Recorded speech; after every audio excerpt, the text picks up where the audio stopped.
Hoy es viernes 22 de septiembre de 2023 y estas son las noticias. Publican sentencia de la Corte que declaró válido el requisito de no haber sido sentenciado por violencia de género o familiar para aspirar a un cargo público. Nietos tienen derecho a la pensión por orfandad si los abuelos asumieron la patria potestad. La primera sala de la Corte ha establecido criterios que obligan a compensar el trabajo de cuidados, aseguró la ministra Margarita Ríos Farjat.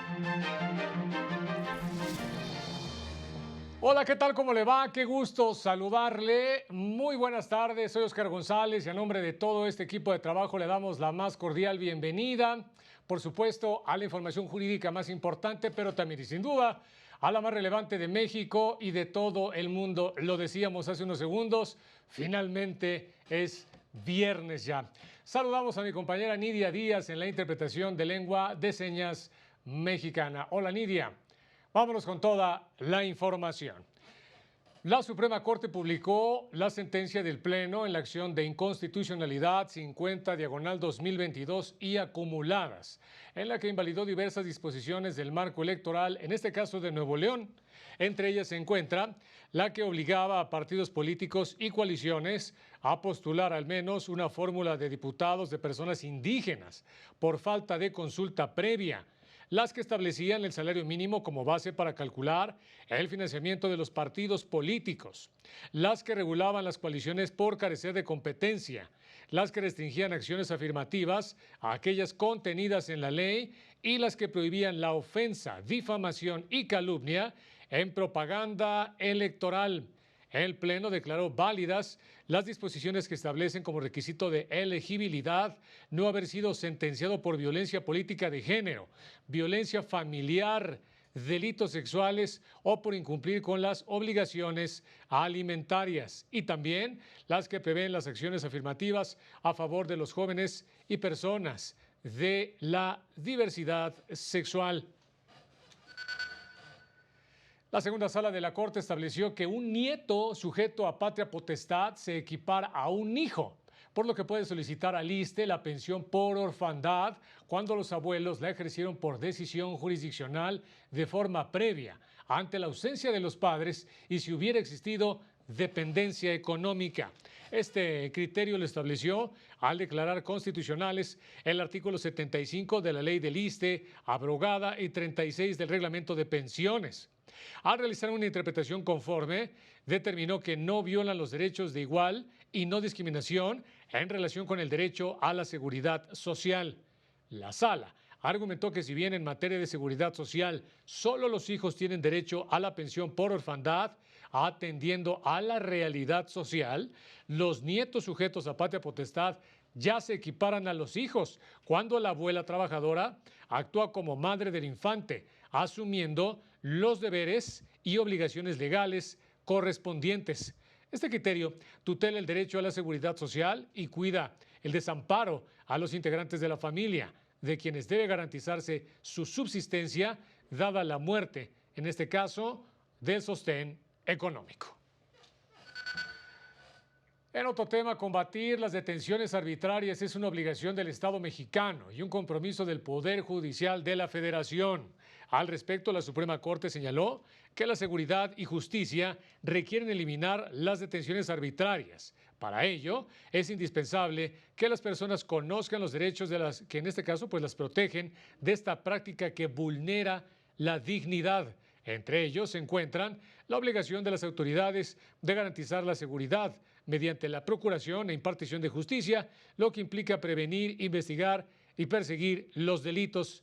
En consecuencia, ninguna persona puede ser detenida de manera arbitraria, es decir, debe estar justificada y contar con una base legal, lo que implica que el detenido tiene que ser presentado de inmediato ante el Ministerio Público, mismo que debe investigar los delitos. Por su parte, los jueces deben vigilar que ninguna detención hecha por otra autoridad también sea arbitraria. La Unidad General de Conocimiento Científico y Derechos Humanos de la Suprema Corte explicó los parámetros para que juzgadores omitan solicitar una garantía, esto para otorgar una suspensión en un juicio de amparo que está relacionado con afectaciones al medio ambiente.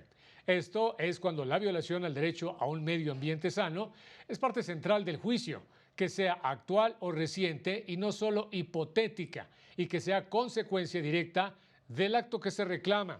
En la contradicción de tesis 270/2016, la segunda sala de la Corte resolvió que en este tipo de casos la interpretación de las normas no puede ser rígida ni basarse en formalismos no razonables, sino conforme con los principios que definen el derecho a un medio ambiente sano.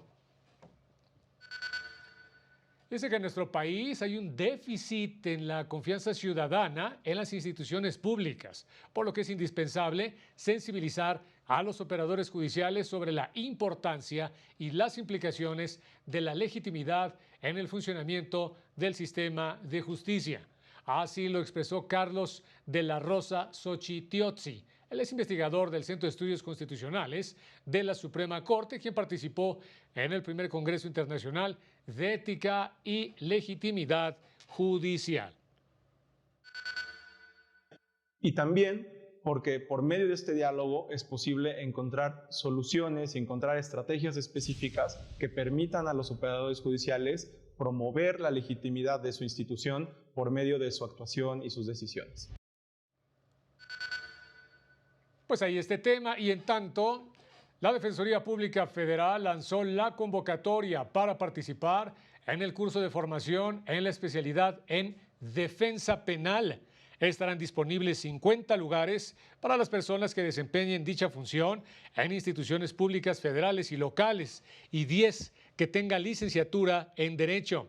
Invita a participar en la especialidad en asesoría jurídica, dirigida a 50 personas que lleven a cabo dicha función en instituciones públicas federales o locales y 10 que tengan licenciatura en Derecho.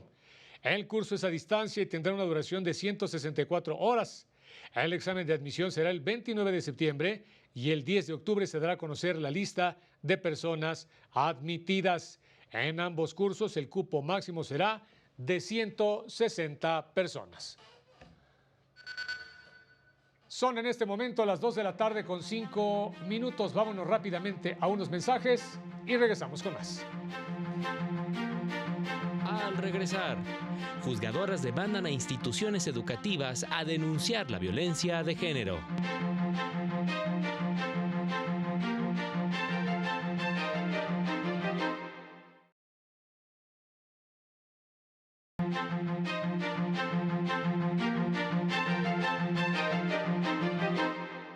Ya estamos de regreso, vámonos con más información, ahora con el trabajo de mi compañera Erika Mora sobre la información de la Casa de la Cultura de Mérida. Esto sobre el Congreso. Vamos a ver lo que dice en este sentido. Es su información. En Mérida, Yucatán, se realiza el Congreso Doble Jornada Laboral de las Mujeres, retos para visibilizar el trabajo de cuidados, organizado por la Asociación Mexicana de Juzgadoras y las Casas de la Cultura Jurídica de la Suprema Corte de Justicia de la Nación. En la inauguración del Congreso, la ministra Margarita Ríos Farjat reconoció el trabajo de las mujeres juzgadoras, destacó la necesidad de visibilizar el trabajo de cuidados no remunerados. A mí se me hace fundamental la idea del Congreso de visibilizar el trabajo de cuidados y se me hace que tenemos que tomar un pequeño paso hacia atrás y reflexionar por qué no es visible, qué le pasa a la sociedad. Debería ser visible por el solo hecho de lo hermoso que se ve, que ese amor que se emana y todos estos valores. ¿Por qué no está asociado este concepto o esta visión de una imagen de amor y una imagen de darnos a los demás con su valor jurídico, económico, social y antropológico? ¿Por qué lo separamos? Una cuestión es clasificar para su estudio, etcétera, pero otra es como pensar que son temas distintos. La presidenta de la Asociación Mexicana de Juzgadoras, la magistrada María Emilia Molina de la Puente, reconoció el legado de las mujeres yucatecas para avanzar en la igualdad entre la mujer y el hombre. La lucha histórica de las mujeres yucatecas por la democracia, El esfuerzo realizado por quienes han mantenido vigentes las demandas históricas a favor de sus derechos constituye el marco ideal para la celebración de este Congreso. La Asociación Mexicana de Juzgadoras, cuyo objetivo es la promoción y defensa de los derechos humanos de las mujeres en el sistema de impartición de justicia de México, así como contribuir con la difusión de diversos temas relacionados con los derechos humanos y perspectiva de género, con la finalidad de propiciar un cambio en los paradigmas de la idiosincrasia nacional, se encuentra de manteles largos.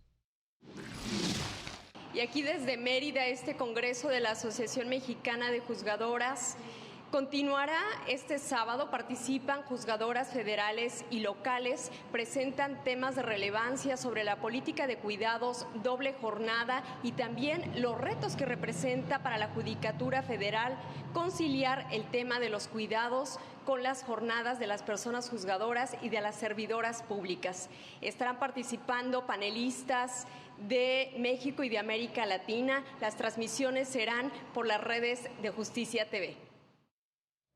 Vamos a estar pendientes, por supuesto. Muchas gracias, Erika, por esta información.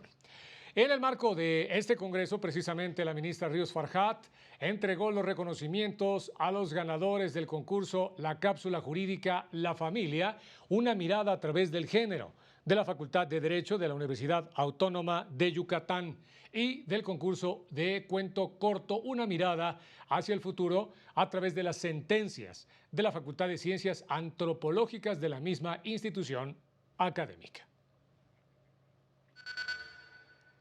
Un feminicidio no es un lamentable suceso únicamente, es un crimen y debe nombrarse como tal. Así lo aseguró la magistrada María Emilia Molina, presidenta de la Asociación Mexicana de Juzgadoras, en relación al feminicidio de Ana María Serrano Céspedes, estudiante de medicina de la Universidad Panamericana, perpetrado por su expareja. Indicó que es indispensable confrontar la problemática de invisibilización, que es fuente del fenómeno negacionista de la violencia de género. Hace un llamado a instituciones públicas y educativas a denunciar socialmente los actos de violencia de género, llamándolos por su nombre, para no ser cómplices silenciosos de la violencia estructural que padecen las mujeres. La Sala Regional Ciudad de México del Tribunal Electoral revocó una resolución del Tribunal Electoral de Guerrero, con la que validaba la respuesta del Instituto Electoral Local al PRD sobre los requisitos para postular sus candidaturas a presidencias municipales, sindicaturas y regidurías para las elecciones de 2024. Los magistrados señalaron que el tribunal no advirtió que la consulta del partido vertía sobre la necesidad de interpretar diversas disposiciones de la ley electoral local, por lo que ordenó al Instituto Electoral de ese estado emitir una nueva respuesta. El Instituto Local no solventó los planteamientos del PRD en torno a si es posible o no registrar mujeres para la presidencia y sindicatura de un mismo ayuntamiento, lo que sería contrario a la alternancia, y si es posible el registro de mujeres en todos los espacios de la lista de regidurías. La Sala Regional Monterrey del Tribunal Electoral destacó una resolución de la Sala Superior que prohíbe la comunicación sexista y discriminatoria en la propaganda político-electoral. Lo anterior, luego de confirmar una sanción impuesta por la Sala Regional Especializada al PRI y a su candidato a la gubernatura de Puebla en 2018 por la difusión de un promocional que muestra a la candidata contraria en una posición superficial y de sumisión, toda vez que contiene estereotipos sexistas y reproduce, se indica, prejuicios y esquemas discriminatorios. Esta resolución, señala, sirvió de antecedente a la reforma de 2020 en materia de violencia política contra las mujeres en razón de género.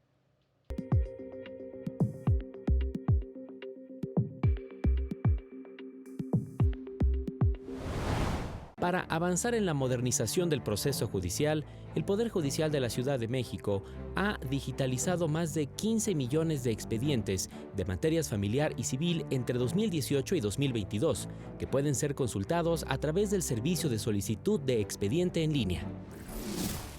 El Consejo para la Prevención y Atención de la Violencia Familiar de Sinaloa impartió un taller a personal del Poder Judicial del Estado para crear conciencia sobre los obstáculos a los que se enfrentan las mujeres en condiciones de violencia y evitar su revictimización.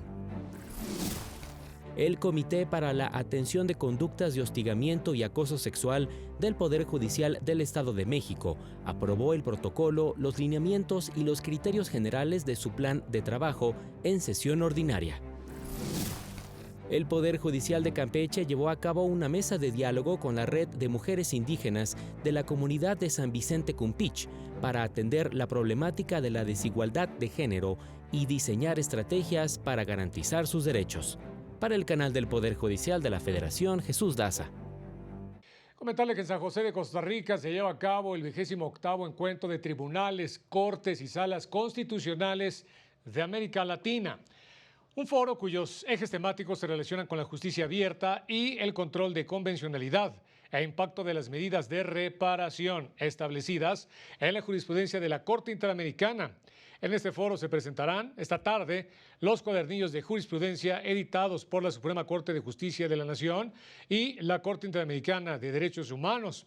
La ministra presidenta Norma Lucía Piña participará en el panel sobre nuevas discusiones e impactos interamericanos en la jurisdicción constitucional latinoamericana. Ya nos vamos, pero no olvide, más tarde a las 19:30 horas el avance informativo y a las 20:30 nuestro noticiario nocturno. Mañana sábado a las 18:30 horas siga Semanario Judicial, el resumen semanal de las noticias más importantes del Poder Judicial de la Federación. Que pase usted muy buenas tardes, soy Oscar González y que tenga, por cierto, y también un excelente fin de semana. Nos vemos en la próxima.